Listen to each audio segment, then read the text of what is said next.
¿Cuál es el contexto? Es decir, para ubicarnos espacio-temporalmente en esa Bogotá, más o menos en qué años, cuál es el contexto político que estaba viviendo el país en ese momento en el que tienes ese paso por el Teatro Libre hacia la Escuela de la Candelaria. Bueno, no, yo vengo de los llanos de un fenómeno dolorosísimo para mi pueblo que fue la llegada de los paramilitares. Eso cambió todo en la estructura de mi pueblo, en cómo funcionaba mi pueblo y dejó de ser... Más o menos en qué momento, cuál era el contexto.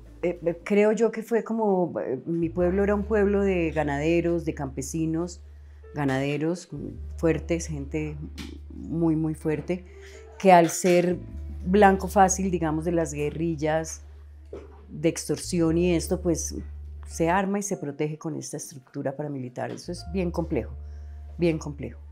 Y esto viene ocurriendo como en los 80, finales de los 80, ¿no? De mediados de los 80 para allá, casi llegando a los 90.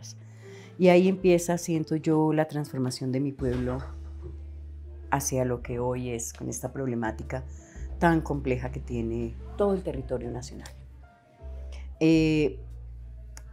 Eso es lo que estaba pasando allá, pero lo que estaba pasando en Bogotá es que yo, al entrar en el Teatro Libre, pues yo ya tenía, mi corazón era ya más, como digo yo, más zurdito.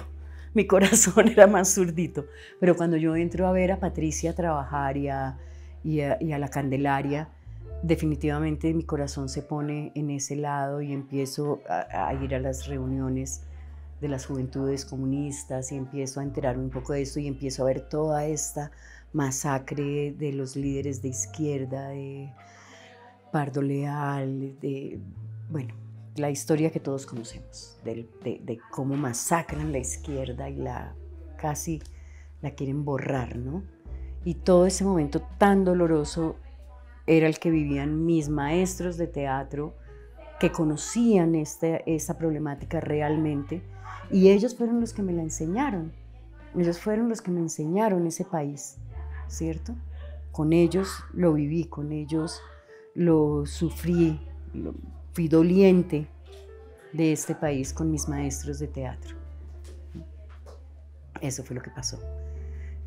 Las revueltas, el Palacio de Justicia, luego, tantos episodios tan dolorosos en el país. ¿Y cuáles eran las noticias que llegaban de San Martín? Las noticias que llegaban de San Martín eran, en cambio, de una tranquilidad que yo sabía falsa, ¿cierto? Porque era, aquí no pasa nada, aquí no pasa nada, este es un pueblo tranquilo.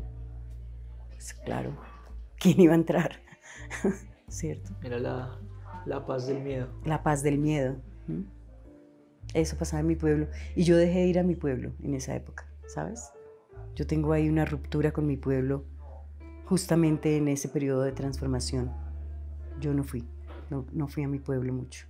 Iba como en las Navidades a saludar a la familia y me regresaba porque no me gustaba en lo que se estaba convirtiendo el pueblo. Mi corazón no podía relacionarse bien con esa transformación que se estaba dando.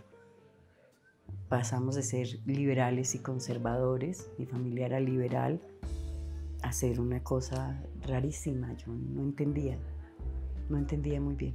Creo que yo no lo entendía muy bien. Entonces prefería estar aquí en Bogotá, donde yo entendía lo que estaba pasando, por lo que estábamos peleando, las causas que estábamos apoyando. Esas las entendía, lo de mi pueblo yo no lo comprendía. ¿Qué es lo que está pasando aquí? Este miedo constante de todo el mundo, ¿no? Quisiera que hiciéramos el recuento desde los primeros papeles, antes de la docencia y de la dirección, en esos papeles, los iniciales papeles de la actuación. ¿Cuáles fueron los fundamentales que recuerdas de ese tiempo? Pues mira que fue al contrario, yo empecé a dar clase antes que actuar. Claro que lo que me movía era actuar y lo que quería era actuar y mi pasión era actuar, pero la vida me puso primero a dar clase. Como te dije, a trabajar con población vulnerable primero y luego, por un casting que hice en televisión, a ser coach de una actriz. Y luego fui coach de muchos actores muy famosos porque al parecer tenía como un don, una facilidad para construir personajes con ellos. Entonces me fui volviendo como muy reconocida como una coach de creación de personaje. Y yo seguía buscando, ¿no? Seguía como queriendo hacer por aquí, por acá. Recuerdo haber hecho un reemplazo a Marcela Benjumea en el Teatro Nacional por una temporada larga de una obra que se llamaba Venecia, que me parecía preciosa. Era una comedia, pero era preciosa porque era yo venía de trabajar con estas chicas, era una prostituta vieja que se estaba quedando ciega y su sueño era ir a Italia, y entonces todas sus colegas le construían la ficción. Como ella ya no veía, le construían la ficción desde el sonido de Italia, ¿no? Y desde las sensaciones, y entonces la llevaban a la góndola y la mecían en la góndola y cantaban en un italiano que ellas se inventaron, y era preciosa, me parecía preciosa. Entonces esa era como teatro dentro del teatro, ¿cierto? Y ahí entendí que tú puedes crear con el teatro en los entornos que tú quieras crearle a la gente, ¿cierto? Que tú puedes cambiarles el entorno con el teatro. Y eso me enseñó esa obra. Luego hice una obra con el Teatro El Local, que me invitó Carmenza Gómez, sobre el secuestro. Y ahí también me enseñaron otras cosas. Miguel Torres me enseñó también que el teatro sirve para contar el país, que el teatro sirve para dejar un registro de lo que vamos siendo como sociedad. Y cada obra de teatro que llegaba me enseñaba algo nuevo, pero todavía no entraba en el audiovisual. En el audiovisual entré por primera vez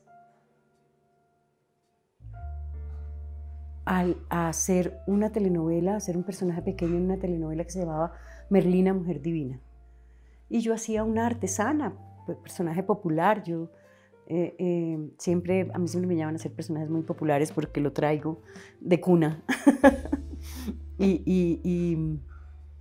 Y ese personaje me abrió la puerta para otro, porque el director de Merlina me llevó a Las Detectivas y el Víctor.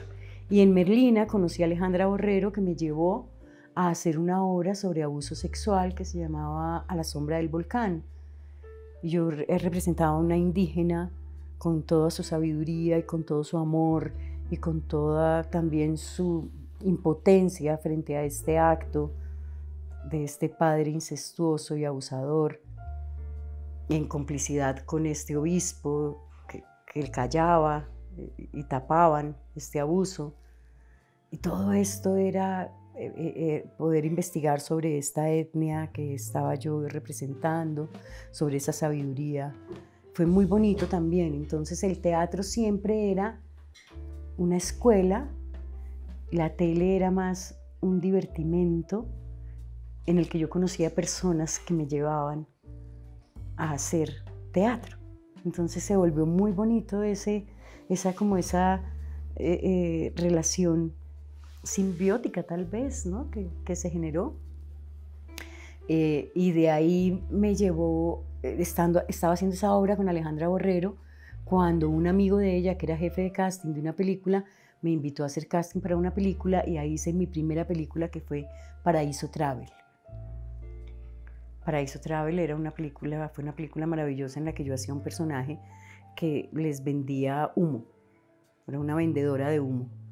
Les vendía muerte también, ¿cierto? Les prometía que los iba a llevar a Estados Unidos y les vendía una mentira tremenda en la que muchos perdían la vida, su dinero, sus sueños, sus ilusiones, todo, ¿cierto? Y luego ya empecé a hacer un cine. Siento que he sido muy afortunada con el cine. Mi carrera en el cine ha sido una carrera muy afortunada.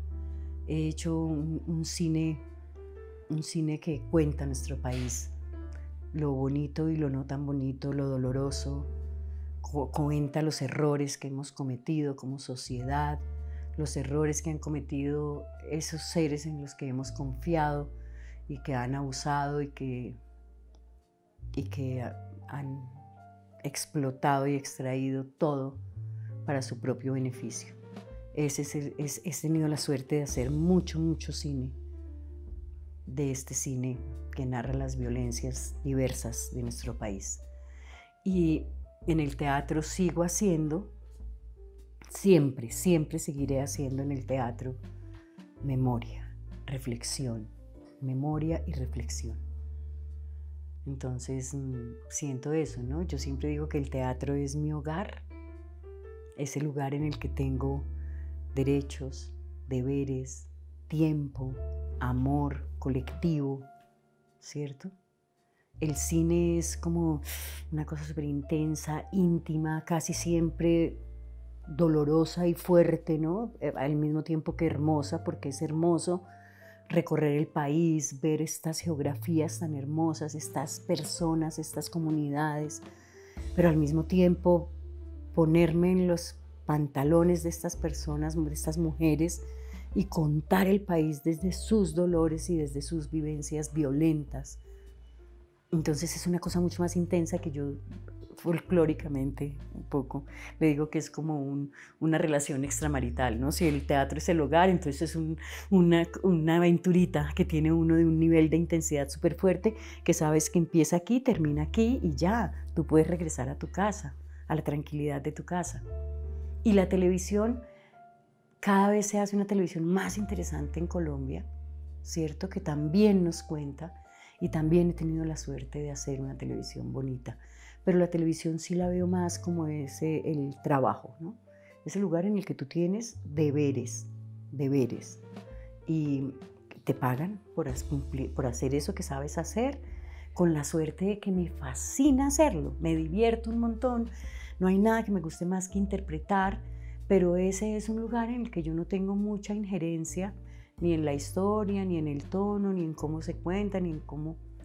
No, es piramidal también, y así debe ser y así funciona, y uno decide si hace parte o no, y si hace parte pues lo hace como es, calladito, y bueno, a no ser que se violen tus derechos, que ya eso es otra historia, ¿cierto?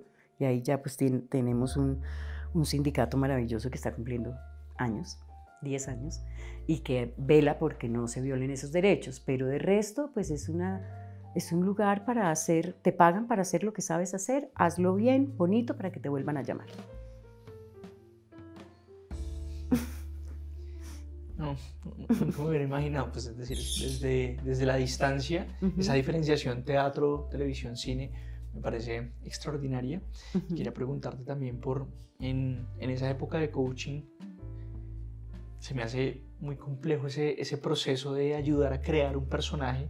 ¿Cómo, digamos, para las personas que no conocemos, cómo explicarías ese proceso de ayudar a crear un personaje? Pues mira que tengo muchas herramientas que me dieron en el teatro libre, que luego aprendí viendo trabajar a Patricia, a Coco, a Santiago, que luego yo seguí estudiando con maestros que venían de la Casa del Teatro, leyendo muchos libros, como llenándome de herramientas, pero sí pienso que hay una importancia cuando le ayudas a alguien a crear un personaje. Lo principal es primero conocer qué actor tienes enfrente, qué actriz, qué tiene esta persona para ese personaje, cómo se puede capitalizar todo lo que esta persona es al servicio de este personaje y de esta situación ficcional. Entonces me ocupo mucho de observar y de ayudar a transformar esa materia, de sensibilizar, ayudar al análisis. Si el personaje lo exige, ir directamente a la fuente, no imitar un trabajo que ya alguien hizo, sino si puedo ir a la fuente, voy directamente a la fuente. Veo eso, les permito, los llevo, los invito a que vean esas personas cómo viven, cómo van a representar. No creo que sea necesario irse a vivir allá ni nada de esas cosas. Pues algunos personajes lo exigirán, otros no, pero sí ver de primera mano qué es lo que voy a contar, qué es lo que voy a representar, ¿no? Entonces trabajo mucho así, mucho.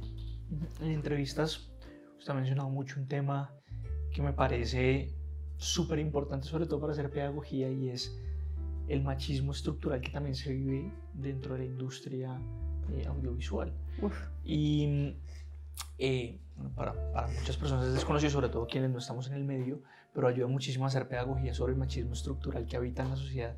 Entonces, en la narración inicial, cuando hablábamos de ciertos roles de género que se veían desde la infancia, solo los hombres podían ir a ciertos lugares. ¿Cómo lo ha vivido en la labor de la actuación? Bueno, hay dos cosas distintas, ¿no? Y una es las ficciones que se cuentan, que en eso hemos evolucionado, ¿cierto? Ahora ya tenemos más participación femenina en algunas, todavía vemos unas historias que dice uno, Dios mío, ¿esto qué es? Esto es del siglo pasado, esto que estamos haciendo una apología aquí del machismo, de esta cosa patriarcal, jerárquica, patronal, tan odiosa. Pero en general empieza a haber unas historias mucho más interesantes en la televisión, en la que hay mujeres, incluso niñas, adolescentes, como, no sé si has visto Mi Primera Vez, en la que esta niña llega para transgredir todo esto y cambiar esta estructura desde su nicho de amigos, ¿no? Y lo logra. Entonces siento que una cosa son las historias que se cuentan, que me parece maravilloso que se empiecen a contar. Hay una televisión también que tiene un registro más realista en cuanto al casting, ¿sí? En la que yo puedo ser una mamá popular de clase media, puedo ser una abogada, puedo ser una profesora, puedo ser un montón de cosas, pero todavía existe esta televisión preciosista en la que a las mujeres no se nos permite ni engordar ni envejecer, ¿cierto? Sino a los hombres sí, qué divertido que está gordo y que está, qué casting, pero a las mujeres no. Entonces, y sigue existiendo esta televisión preciosista, odiosa, preciosista y clasista, odiosa, sigue existiendo. En la escogencia, en la relación en el set, ¿sí? Este director que no te habla porque está por encima de todo. Todavía existen, cada vez menos, pero todavía existen, tristemente. Es doloroso decirlo, pero existe, ¿no? ¿Qué rutas de transformación puede haber de, digamos, esa lógica que además siento a veces que se pone es como que en aras de representar lo que la gente quiere, como este tema un poco del entretenimiento, de darle a la gente lo que quiere, etcétera, pues está esta tensión entre, ¿no?, qué podemos transformar y qué podemos ofrecer también para proyectos inclusive liberadores de las personas que te están viendo y que tal vez una representación distinta, unos personajes diferentes, ese choque también pedagógico pues ayuda a transgredir, es decir, qué rutas. Me llama esto mucho la atención porque claro, la televisión, que creo que muchos de nosotros hemos visto, ¿cierto? Y que mirándola con la distancia de cierto tiempo, pues le encontramos una cantidad de cosas. Por ejemplo, sobre Betty la Fea, entonces ya hay una cantidad de críticas de lo que estaba representando Betty, ¿cierto? La cantidad de estereotipos, de reproducciones de elementos del machismo estructural. Pero siempre me he preguntado, ¿será que aquí hay espacios para también transgredir eso, para hacer, no sé si cierta televisión un poco más con una inspiración liberadora, o eso no vende? Yo creo que sí hay una televisión que sí está transformando eso, ¿sí? Desafortunadamente es lento, tal vez no me toque vivirla a mí, pero se está transformando, eso se está transformando. Como te dije, la creación del sindicato ha sido muy importante para eso. Pero, y ya, digamos, es muy odioso ver, por ejemplo, cómo se separan las comidas, ¿no? Unos aquí, otros acá. Es muy odioso ver cómo a unos los maquillan con unos productos y a otros con otro. Es odioso ver cómo todo el trato es tan segmentario, ¿cierto? Tan clasista. Eso es odioso de ver, es odioso de... Así tú estés en el lado de los privilegiados, es doloroso y odioso de ver esta segmentación. Y creo que pues, se ha ido cambiando, es lento, pero creo que vamos caminando hacia allá, creo. Lo que sí va a estar más difícil de cambiar es la mentalidad de esa televisión del melodrama viejo, en el que, pues, que es un melodrama que, como ellos mismos lo definen, aspiracional, y entonces pues la señora se quiere ver como, digámoslo, pues, operadita o muy bien, muy bien tenida. No hay espacio para otras maneras de envejecer, para otro tipo de bellezas. No hay espacio en ese melodrama viejo para eso, ¿no? Entonces, pero creo que hay otra televisión que está rescatando esa diversidad, que es la vida, ¿no? Es poca, pero la hay. Gracias a esa televisión todavía yo trabajo. Todavía yo trabajo en televisión. Si no, pues no trabajaría. Hay un momento en donde te vas para México, ¿cierto? En lo que he leído, pues no encontré cuánto tiempo estuviste en México, cuáles fueron las razones. Hay otro duelo también personal. Vas y regresas. ¿Cómo es esa etapa que pasa en esa etapa en México? Además, tienes unas oportunidades bellísimas. A mí me va muy bien aquí en Colombia. A mí aquí, yo he hecho una carrera, he hecho un nombre como profesora, como actriz, como directora de teatro, ahí voy. Pero yo tengo que decirte que yo aterricé por primera vez en Ciudad de México en el 2015 y fue una cosa como si hubiese sido de ahí toda la vida. Era de la tierra, ¿sabes? La gente. Yo veía a la gente en la calle, yo sentía la tierra por la que caminaba y yo decía, yo soy de aquí. Seguramente en otra vida, o yo qué sé, o como cantaba tantas rancheras y veía cine mexicano, o yo qué sé. Pero hubo un reconocimiento mío del lugar como si yo fuera de ahí. Y entonces empecé a visitarlo asiduamente. En el 2016 dicté un taller, en el 2017 ya dicté 2, en el 2018 ya dicté 3, ya me quedaba periodos más largos y ya estaba en mi mente que era allá donde quería vivir. Yo decía, yo quiero vivir aquí e ir a Colombia a hacer talleres y de pronto actuar, pero quiero vivir aquí, quiero sentir esto aquí. Y tomé la decisión cuando me salió un personaje para una serie con Televisa, que era como la versión serie, remake de La Usurpadora. Entonces me fui a hacer eso y ahí tomé la decisión, dije, no, ya, esto es. Si yo pedí señales y me las están dando. En el 2019 me fui a vivir a Ciudad de México, a hacer La Usurpadora y ya a quedarme a vivir. Y empecé a montar mis talleres y me empezó a ir súper bien. Y ya tenía una casita y ya tenía un teatro, 2 lugares en los que dictaba mis talleres, la Facultad de Cine y un teatro ahí en Condesa. Y estaba todo ocurriendo de una forma como maravillosa, como fértil, como rica. Ya estaba yo pensando cuándo iba a venir a Colombia a dirigir una obra de teatro con el Teatro Nacional y aprovecharía y dictaría unos talleres y regresaría a México. Y el mundo dijo, stop, deténganse, pandemia.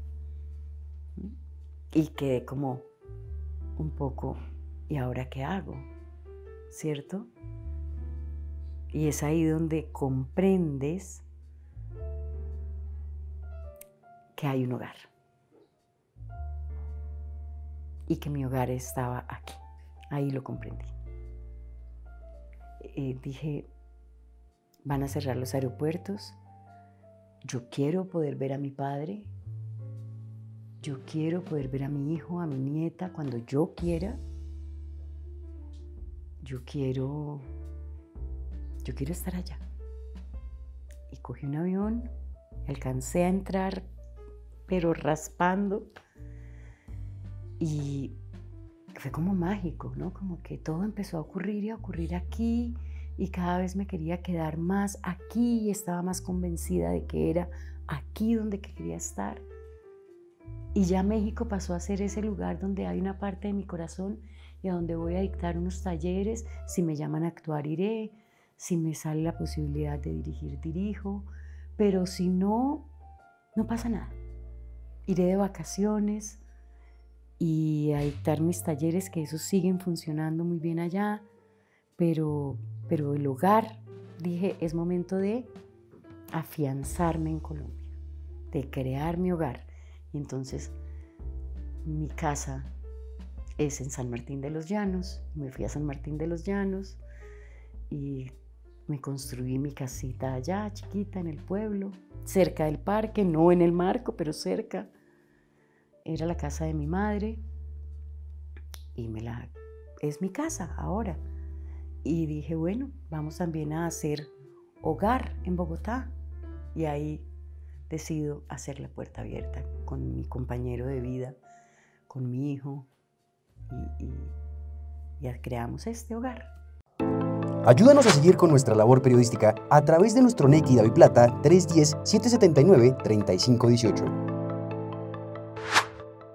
Si te gusta nuestro contenido y no quieres perderte nada de la agenda alternativa, suscríbete a nuestro canal y activa la campana de notificaciones.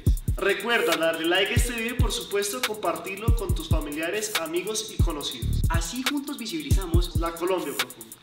Recuerda, somos el tercer canal, la voz de los que no tienen voz.